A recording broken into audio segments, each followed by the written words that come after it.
Bonjour la jeunesse. Excusez-moi de... Oups là, pardon, je n'ai pas voulu. Hein. Excusez-moi de m'imposer. Je fais des petites vidéos YouTube parce que ça m'intéresse un peu de savoir ce qu'ils pensent les jeunes. Mangez, allez-y, hein. C'est moi qui parle, c'est pas vous. Hein. On est filmé du coup?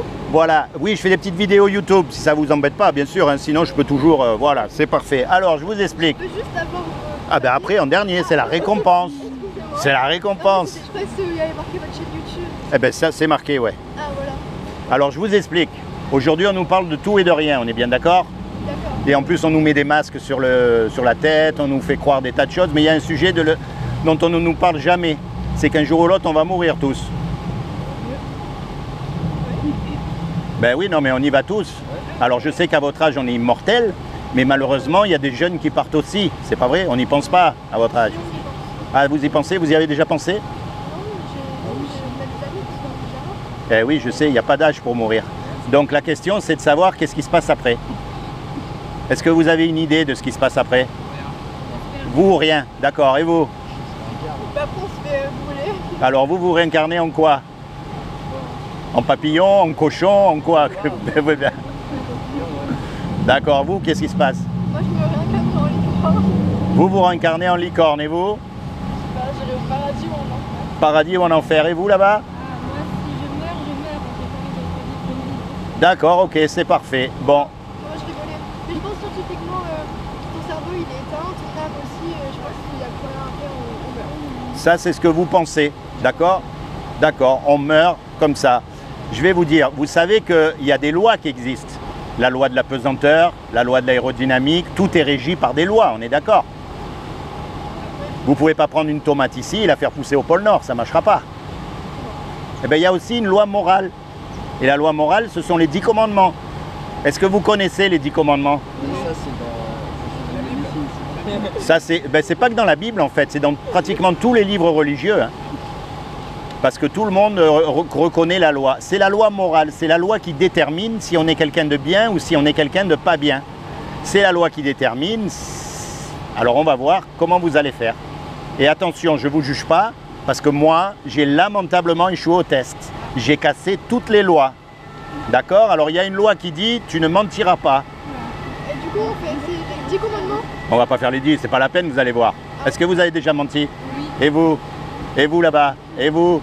Et vous? Comment on appelle quelqu'un qui a menti? Un menteur. Et voilà. Il y a un commandement, il dit « tu voleras pas ». Est-ce que vous avez déjà pris quelque chose qui n'est pas à vous? Oui. Ben, vous venez d'admettre que vous êtes un menteur et vous croyez que je vais vous croire? Eh, non mais, c'est pas grave, vous mourrez plus tard, c'est chacun son tour. Alors, il y a un commandement qui dit « tu ne commettras pas d'adultère ». Alors évidemment, vous n'êtes pas marié. Bon. Non, non, mais Jésus a dit « quiconque regarde une personne du sexe opposé avec de la convoitise a déjà commis un adultère avec elle dans son cœur ». Alors, vous savez pourquoi elle est belle cette loi? Parce que justement, elle montre qu'on ne peut pas se juger les uns les autres. On est tous pareils. Il n'y en a pas un qui est mieux que l'autre. Si je me compare à un terroriste, je suis un enfant de cœur, on est d'accord. Mais si je me compare à cette loi morale, je suis mal. Regardez un petit garçon ou une petite fille, on n'est pas obligé à lui apprendre à faire des bêtises. On sait faire les bêtises de naissance. Regardez un ado, on n'est pas obligé non plus à lui apprendre à faire des bêtises. C'est pas vrai ce que je dis? Mais ça montre que le mal, en fait, il est en nous depuis qu'on est conçu. On est mauvais. Et c'est pour ça que le monde ne tourne pas rond. Donc si on meurt et qu'on est jugé par rapport à cette loi-là, on sera déclaré coupable ou innocent? Coupable. Et vous serez coupable ou innocent? Eh oui, et vous aussi. On est tous coupables par rapport à cette loi parfaite. Et si on est coupable, on va au paradis ou en enfer? Et ça vous gêne pas un peu? Oui, non, mais c'est un mot qui nous gêne. Soyez honnête, c'est un mot, on préfère qu'il n'existe pas. Oui, ça nous gêne, on préfère ne pas y croire, ça nous arrange. On préfère le mot paradis. Eh oui. Moi, je pense qu'en fait, le paradis, c'est pas possible. Par exemple, moi, je vais dire une bêtise. Je déteste les gens qui mettent des t-shirts noirs. D'accord. Et si je vais au paradis, il y aura forcément des personnes qui auront des t-shirts noirs. Du coup, ça sera pas une vie cool. Peut-être. Du coup, je pense que le paradis, c'est très... Vous savez pourquoi? Parce que vous imaginez le paradis par rapport à la terre. Qui vous dit qu'au paradis, c'est comme sur la terre? Je vais vous dire une chose. Est-ce que vous croyez en Dieu? D'accord, très bien, mais je m'en doutais, hein, parce que le piège dans lequel on tombe tous, c'est qu'on confond Dieu et la religion. La religion est une caricature de qui est Dieu, mais maintenant qu'il y a un Dieu qui existe, c'est obligé. Puisqu'il y a une création, il y a forcément un créateur. Regardez la fontaine là.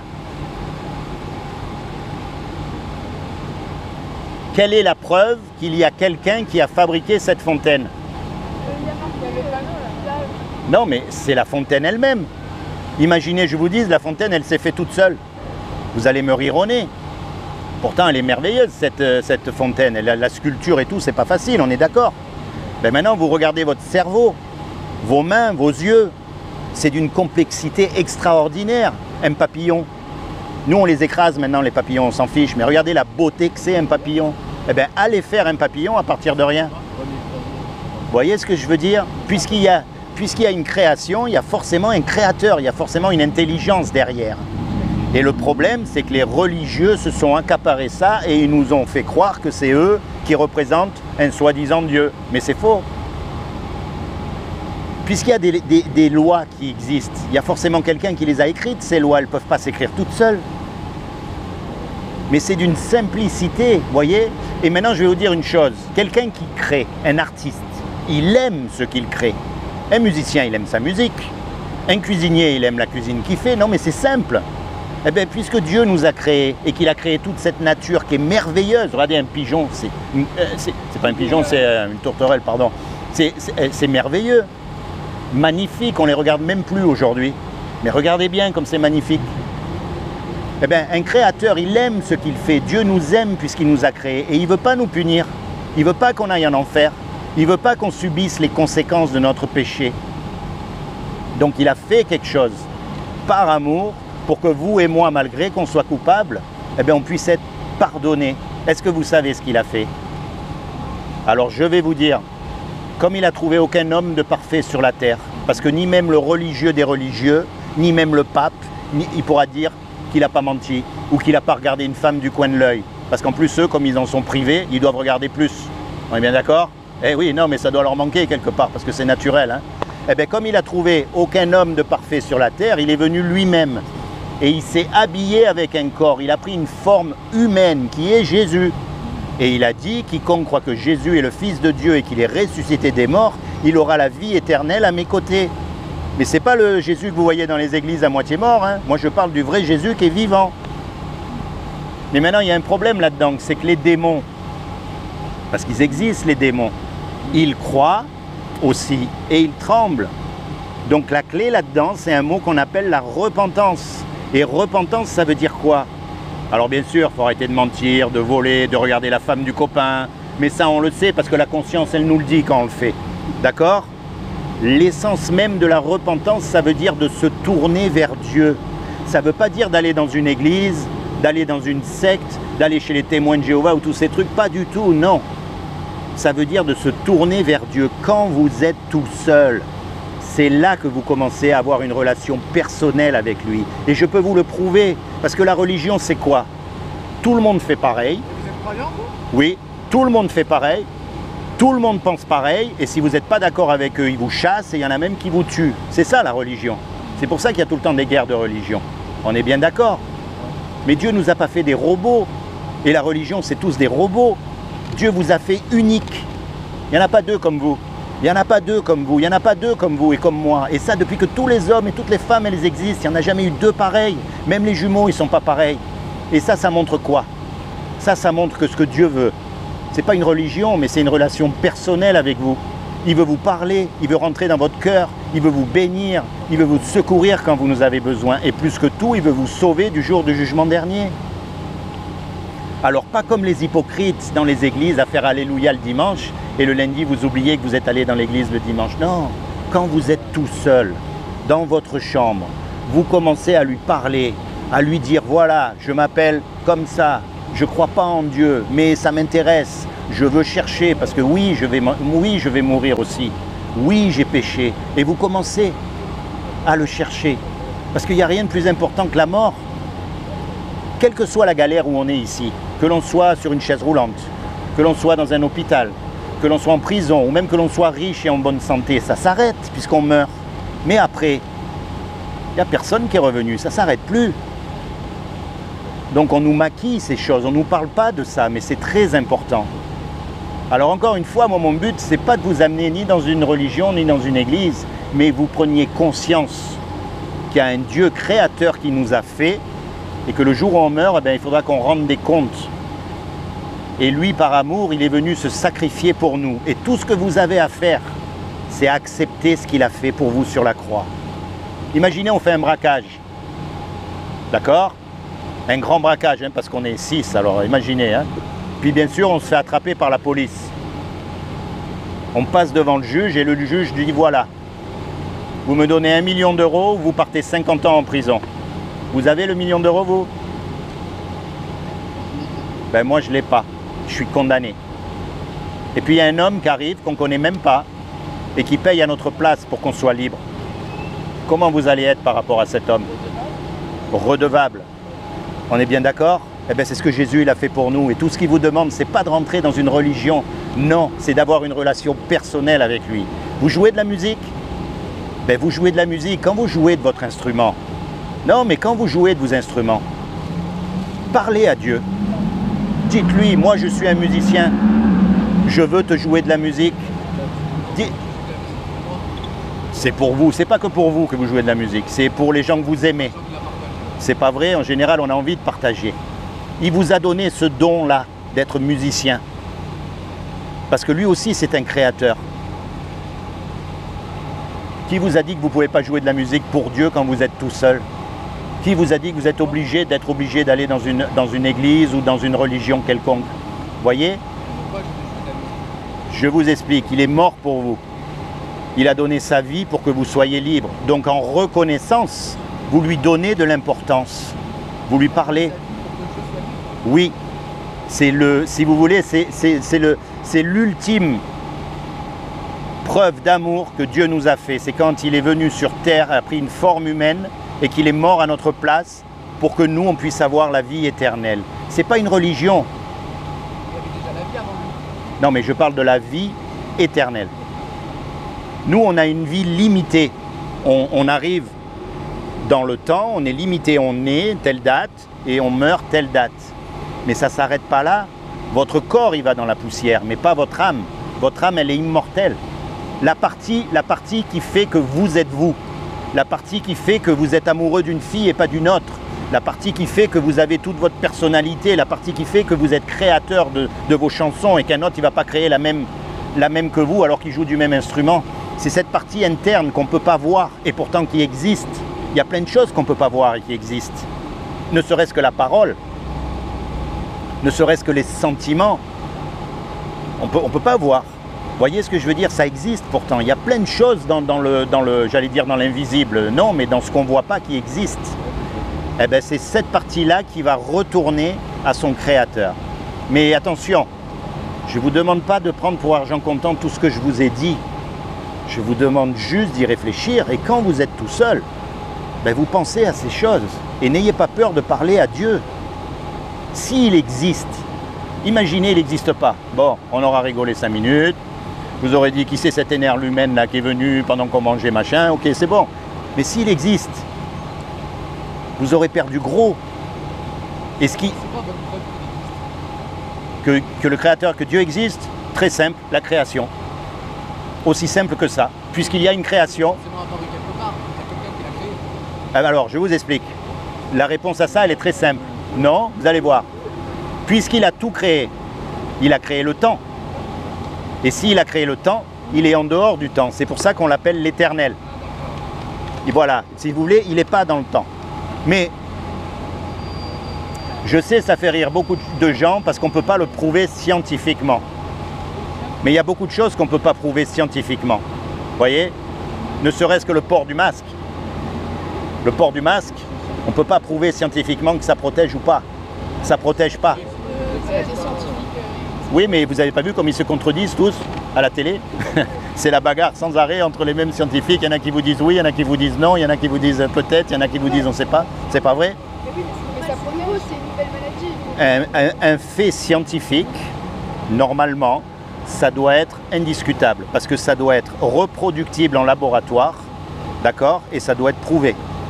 Alors, on a le droit de se poser des questions, d'accord? On a le droit de parler, on a le droit d'avancer des théories.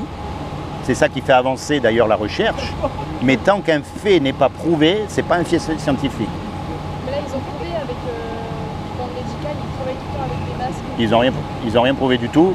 Dans le corps médical, oui, non, dans le corps médical, dans un hôpital, dans un endroit bien particulier et en faisant tout ce qu'il faut faire, oui. Mais nous, dans la rue, on touche la bouteille, on touche le machin, on touche le masque, ça sert à rien.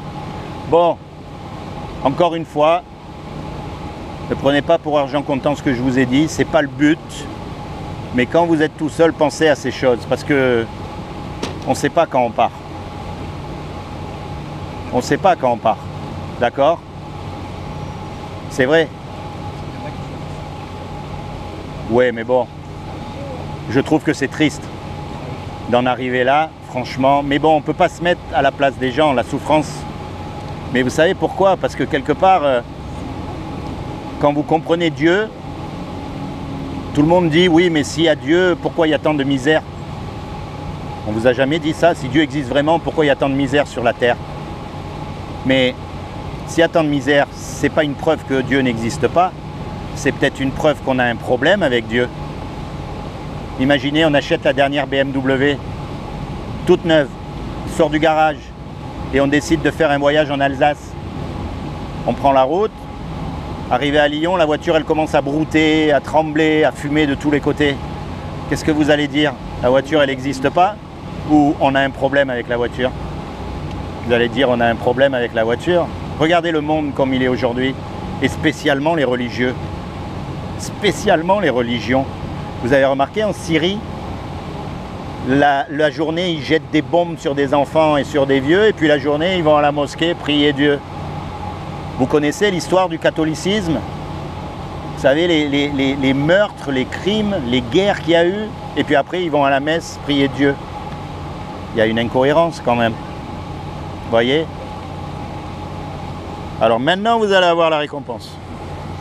Comme ça vous allez vous souvenir de moi. Tenez, ça c'est pour vous. Chacun il en a un. Allez, vous connaissez le docteur Samuel Wells? Alors je vous explique. Le docteur Samuel Wells, c'est celui qui a trouvé qu'il fallait se laver les mains. Et imaginez aujourd'hui, je vous dise, ça ne sert à rien de se laver les mains. Vous allez me rire au nez. Ben à son époque, le monde scientifique n'a pas voulu l'écouter et il a même fini dans un hôpital psychiatrique. Il y a 150 ans ou 160 ans. Alors imaginez maintenant encore une fois que tout ce que je vous ai dit là, aujourd'hui on s'en moque. Mais qui vous dit que dans 100 ou 150 ans ou un jour on n'aura pas la preuve que c'est vrai? Vous pouvez vérifier le docteur Samuel Wells, hein, vous ne connaissez pas son histoire? Il travaillait dans 2 hôpitaux à la fois. Le premier, il travaillait sur des cadavres et en même temps il travaillait sur des femmes qui étaient enceintes, enfin il les accouchait. Et dans l'autre hôpital, il ne travaillait pas sur des cadavres. Et il s'est rendu compte que pratiquement toutes les femmes qui accouchaient mouraient. Et c'est comme ça qu'il a pensé qu'il y avait peut-être quelque chose sur les mains qui a mené la mort à toutes ces femmes qui accouchaient. Et c'est comme ça qu'il a dit. Mais à l'époque, il n'y avait pas, comme aujourd'hui, les preuves scientifiques. Bon, merci de m'avoir écouté. Hein? J'espère que je vous ai pas... Vous avez bien avalé quand même, hein? Allez, soyez bénis. Seigneur Jésus, je te demande vraiment que tu bénisses chacun d'entre eux ici aujourd'hui. Que tu leur donnes le désir de leur cœur à chacun. Que tu te révèles à eux comme leur sauveur et leur Seigneur. Et plus que tout, que tu leur permettes de rentrer dans leur destinée éternelle. Du coup, la chaîne YouTube, c'est ça? Ouais. Et on va être aussi sur la chaîne YouTube. Oui, tôt ou tard. Soyez bénis, d'accord? Et bonne continuation. Et bonne chance dans votre musique.